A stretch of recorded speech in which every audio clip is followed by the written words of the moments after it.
my name is Kendall Imes, and my case study was over access to the internet involving the case with the FCC versus Comcast. Most of my content revolves around FCC and their net neutrality regulations, also with Comcast and its mergers with other organizations. So here we go. The internet, television, telecommunications, electronics, other things of that nature, they produce $3.5 trillion annually, and that is a statistic that I got from the excerpt in our book, Over Access to the Internet, basically calling it an information superhighway. Internet is definitely one of the most lucrative marketplaces in the world today. Everybody uses it, from individuals to businesses, corporations. Everyone uses the internet, and with its increasing power, should internet usage be controlled by the large corporations? That's one of the main questions of this case study, I believe. Who should be in power? And that is what this case, the FCC versus Comcast, is kind of all about.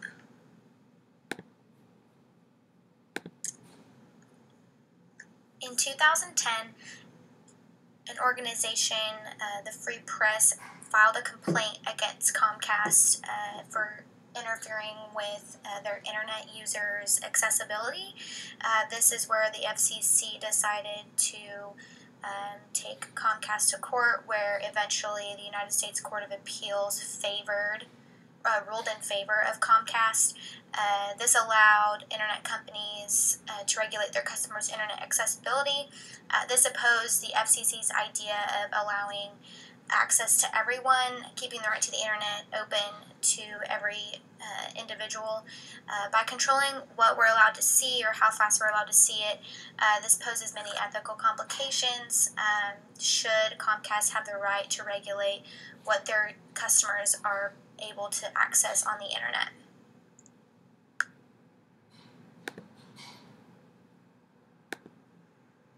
So here's a little background information on Comcast Corporation during the case. The Federal Appeals Court ruling actually allowed internet service companies to block specific sites. It charged sites to deliver content faster. Sites such as YouTube, it charged them to deliver their videos at a faster speed, and slow cable customers access to file sharing services like BitTorrent. I hope I'm saying that right. BitTorrent is a service used to exchange a range of large data files. These organizations also believe that they should have the power to manage their systems in order to avoid other services from hogging internet capacity. Other organizations, including AT&T and Verizon,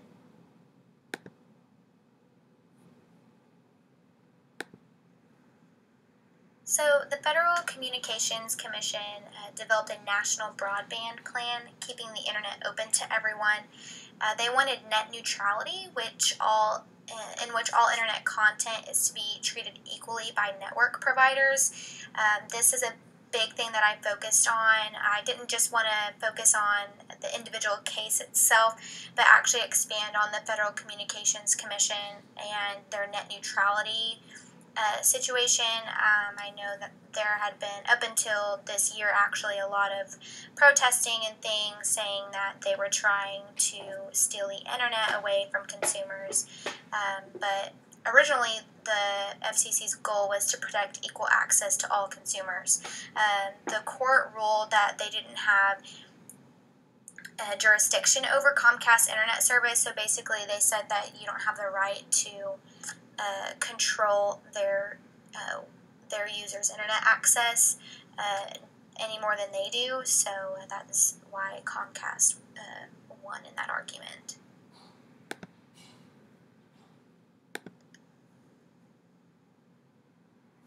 As I mentioned earlier, the Free Press and also Public Knowledge filed a complaint with the FCC accusing Comcast of interfering with peer-to-peer networking applications. This is what started the case. Comcast responded by stating it is often necessary to manage scarce network capacity. However, many in favor of limiting the FCC's power believe they should not have control over internet access either. The fear is that the government agencies might misuse the abundance of confidential data and create disadvantages between companies.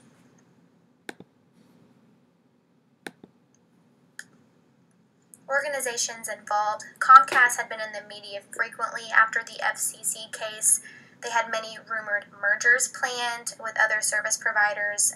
This included Time Warner and NBC Universal. These were the two biggest ones. They were seeking majority stake in NBC Universal. Some of the members of Congress and other groups said that the merger would enable them to favor its own cable channels and discriminate against those owned by competitors. By providing access for only their content, not their competitors, it would create an unethical and unfair advantage. This was the biggest issue that the media had with it and that the media dwelled on, is that it was creating basically a mega company or mega industry where they were creating disadvantages for other companies.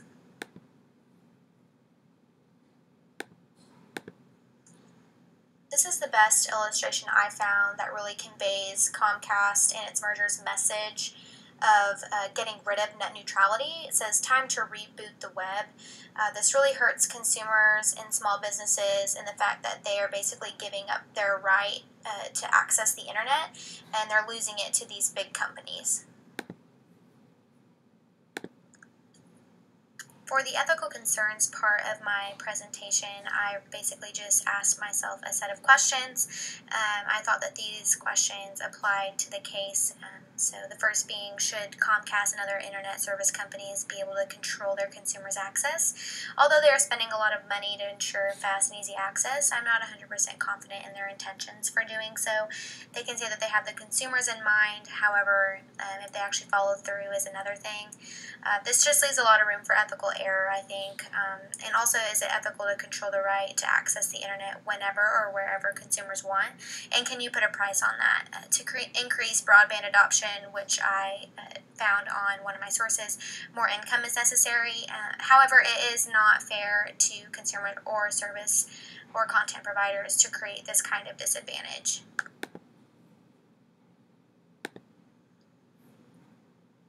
Will there be universal, affordable access to digital technology? I actually got this question from the book. It also stated that inequalities in society lead to inequalities in technology. Creating a neutral way of accessing the internet is essential, whereas if you were to create which I'll talk about later, like a fast lane and a slow lane of technology for if you pay more, you get faster service, and if you can't afford to pay, you are stuck in the slow lane.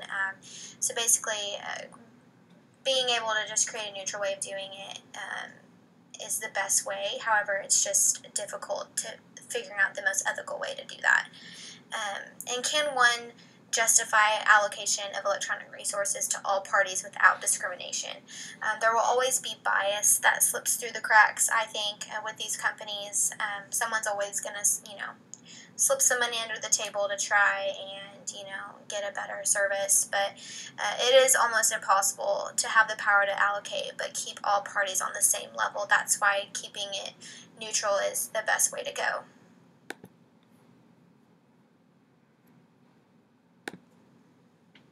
This illustration really shows the ethical problems that I found within the case. The woman at the counter saying, when can I expect fast, affordable cable and internet service? And the guy from Comcast is basically saying, never, you're not going to get that. When he says between noon and never, it's funny because whenever you actually wait for the internet and cable service guys to get to your house, you got to be there from 8 to 2. Basically they're saying it's just not ever going to happen.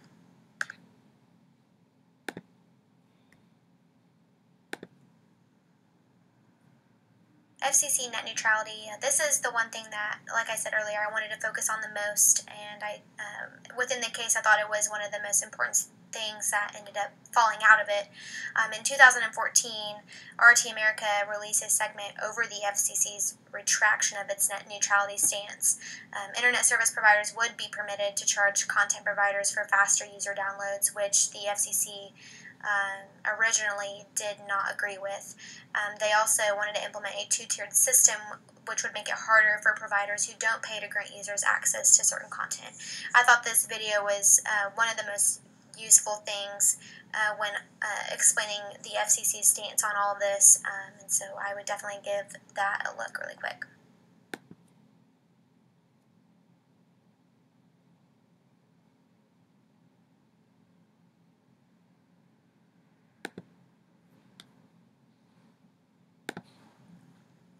More ethical concerns. Can the FCC provide true net neutrality, or will some internet service and content providers have an advantage? Without implementing the two-tiered system, the FCC can have complete neutrality with its service and content providers. And my next question, is the two-tiered system internet ethical? By providing a fast and slow lane, they're leaving other content and service providers behind because of their inability to pay. So no, I do not believe that is ethical.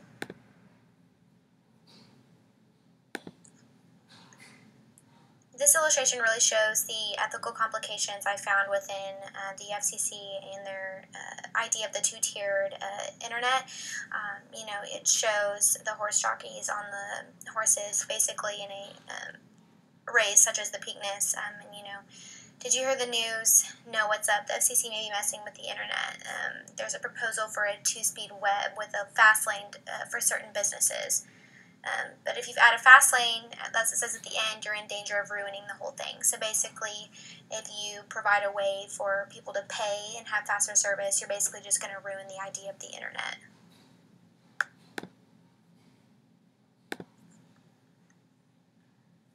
In February of 2015, the FCC set tough net neutrality rules. In a quote by FCC Chairman Tom Wheeler, "Today, after a decade of debate and an open, robust year-long process, we finally have legally sustainable rules to ensure that the internet stays fast, fair, and open." Among these rules include hefty fines worth millions of dollars to companies such as Comcast, AT&T, and those sort of things if they violate any of these regulations. My final analysis, basically in conclusion, Comcast added changes to their management policy to restrict access to BitTorrent. These changes came from the case because the FCC thought maybe they were just trying to defy them. They released a statement saying that Comcast remains committed to the FCC's existing open internet principles, and we will continue to work constructively with the FCC as it determines how best to increase broadband adoption and preserve an open and vibrant internet.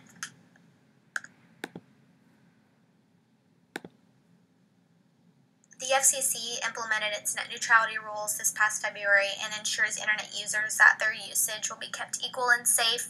The surveillance and privacy of all users remains to be of ethical concern. However, with these new regulations, many consumers feel more at ease. Justly controlling the internet is extremely important in building trust with consumers. That's one thing that the book really focused on that was of ethical concern, was the justice. Are we, justly providing internet access to individuals, and corporations like Comcast and organizations like the FCC they really have to be careful when monitoring and handling their internet power and making sure to do that in equal and fair ways.